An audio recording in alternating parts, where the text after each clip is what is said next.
آپ نے حضرت عمر سے فرمایا عمر تیرے زمانے میں ایک شخص آئے گا، اس کا نام ہوگا اویس، اس کا قبیلہ ہوگا مراد، اس کی شاخ ہوگی کرن، اس کا رنگ ہوگا کالا، قد ہوگا درمیانہ، اور ایک سفید نشان اس کے جسم پر ہوگا۔ جب وہ آئے تو تم اس سے دعا کرانا، علی تو بھی کرانا، عمر تو بھی کرانا، اور میں قسم کھا کے کہتا ہوں کہ اویس جیسوں سے دنیا بھر جائے تو عمر و علی کے ایک بدن کے بال کے برابر نہیں، لیکن اس کے ذریعے سے ایک پیغام آگے پہنچانا تھا۔ تو حضرت عمر اور حضرت علی حیران ہو کر دیکھنے لگے کہ ہمیں کہا جا رہا ہے کہ اویس سے دعا کروائیں، وہ ہم صحابی وہ تابعی۔ تو آپ نے فرمایا اس نے ماں کی ایسی خدمت کی ہے، جب وہ ہاتھ اٹھاتا ہے تو اللہ ہاتھ واپس خالی موڑتا ہی نہیں۔ یہ پیغام پہنچانا تھا کہ ماں باپ کے آگے جھکو۔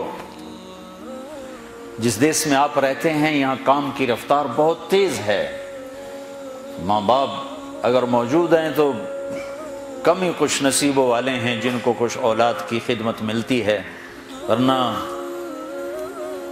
دیواروں کے ساتھ ہی زندگی گزر رہی ہوتی ہے۔ تو عمر رضی اللہ عنہ جب خلیفہ بنے تو ہر سال حج کرتے تھے، ہر سال ان کو ڈھونڈواتے۔ اب مجھے یہ نہیں پتا درمیان کے کوئی سال ہوں گے کہ ایک سال آپ نے حج پر سارے حاجی اکٹھے کر لیے، ایسے اپنے سامنے کا کھڑے ہو جاؤ بھائی، سب کھڑے کر لیے، کہنے لگے بیٹھ جاؤ سارے یمن والے کھڑے رہو، تو سارے بیٹھ گئے، یمنی کھڑے رہے، کہ سارے یمن والے بیٹھ جاؤ، قبیلہ مراد والے کھڑے رہو، تو سارے یمنی بیٹھ گئے، مراد والے کھڑے رہے۔ اس سال میں یمن گیا جماعت میں تو اویس کرنی کے گاؤں گیا، ان کی جگہ پیدا ہوئے، جو ان کا قبیلے کے لوگوں سے ملا، اس علاقے سے گزرا، دیکھا کہ اچھا یہاں وہ ہستی پیدا ہوئی تھی، خشک پہاڑ ہیں، بالکل خشک پہاڑ۔ پھر آپ نے کہا مراد والے بیٹھ جاؤ، قرن والے کھڑے رہو، تو صرف ایک آدمی باقی بچا۔ تو آپ نے اس سے پوچھا تم قرنی ہو؟ کہ جی ہاں۔ اویس کو جانتے ہو؟ کہ جانتا ہوں، میرا سگا بھتیجا ہے، میرے بھائی کا بیٹا، لیکن وہ تو تھوڑا پاگل سا ہے، آپ اس کا کیوں پوچھ رہے ہیں؟ تو عمر رضی اللہ تعالیٰ عنہ رونے لگے، کہا وہ نہیں، تو پاگل نظر آتا ہے۔ پھر آپ نے پوچھا کدھر ہے؟ آیا ہوا ہے حج میں ہے؟ کہ جی ہے۔ کدھر ہے؟ کہ جو اونٹ چرانے نکلا تھا عرفات کی طرف۔ تو حضرت عمر نے حضرت علی کو ساتھ لیا اور دوڑ لگائی اور پہنچے عرفات کی طرف، تو دیکھا تو ایک آدمی ایک کیکر کے درخت کے نیچے نفل پڑھ رہا اور اونٹ اس کے چاروں طرف چل رہے۔ تو یہ دونوں حضرات بیٹھ گئے، تو انہوں نے اویس نے محسوس کیا کچھ آ گئے لوگ، تو انہوں نے نماز مختصر کر دی، سلام پھیرا۔ تو حضرت عمر نے پوچھا کون ہو بھائی؟ کہا جی مزدور ہوں۔ کہا تیرا نام کیا ہے؟ کہا جی اللہ کا بندہ۔ کہا بھائی ہم سارے کے بندے ہیں، میں پوچھ رہا ہوں جو نام تیری ماں نے تیرا رکھا وہ کیا ہے؟ تو وہ تو پہچانتا نہیں تھا کہ عمر کون ہے، علی کون ہے، وہ تو پہلی دفعہ حج پہ آیا تھا۔ وہ کہنے لگا تم کون ہو میرا انٹرویو کرنے والے؟ انٹرویو تو میں اپنی طرف سے کہہ رہا ہوں۔ میں کہا تم کون ہو میرا پوچھنے والے؟ تو حضرت علی بولے یہ امیر المومنین ہیں عمر بن خطاب، اور میں ہوں علی بن ابی طالب۔ پھر وہ ایسے ایک دم گھبرائے، دونوں کو سلام کیا، میں معذرت چاہتا ہوں میں نے پہچانا نہیں۔ تو عمر رضی اللہ تعالیٰ نے فرمایا ہاتھ اٹھا، ہاتھ اٹھا۔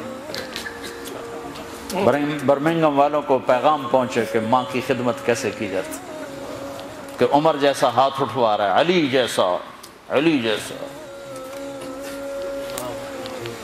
تو وہ کہنے لگے میں آپ کے لیے کیسے ہاتھ اٹھاؤں، میری اوقات ہے کہ میں آپ کے لیے دعا کروں؟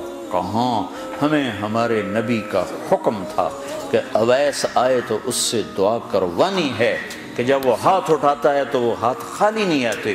کس وجہ سے؟ تہجد، جہاد، تبلیغ، ذکر، تلاوت، تسبیح، حج، عمرے، نمازیں، روزے، ذکر، تلاوت۔ کس وجہ سے؟ نہیں، ان میں سے ایک وجہ بھی نہیں، ماں کی خدمت کی وجہ سے۔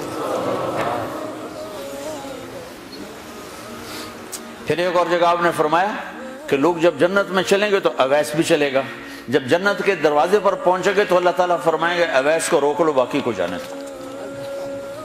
تو اویس گھبرا جائیں گے، کہیں گے یا اللہ مجھے کیوں روک لیا ہے؟ تو اللہ تعالیٰ فرمائیں گے ٹھہر جاؤ، جانے دو ان کو۔ ہاں بھائی اب یہ سامنے جہنم کے لوگ کھڑے ہوئے ہیں، تو شفاعت کر، تیری تو فعل لاکھوں انسانوں کو جنت میں ڈالو، تجھے اس لیے روکا ہے کہ تو شفاعت کر، جدھر تیری انگلی اٹھتی جائے گی ان کے لیے جنت لکھتی چلی جائے گی، ان کے لیے جنت لکھتا چلا جاؤں گا، جدھر جدھر تو انگلی اٹھائے۔ صرف پونڈ ہی سب کچھ نہیں، مائیں بھی بہت کچھ، صرف پونڈ ہی سب کچھ نہیں ہے، باپ بہت کچھ ہے۔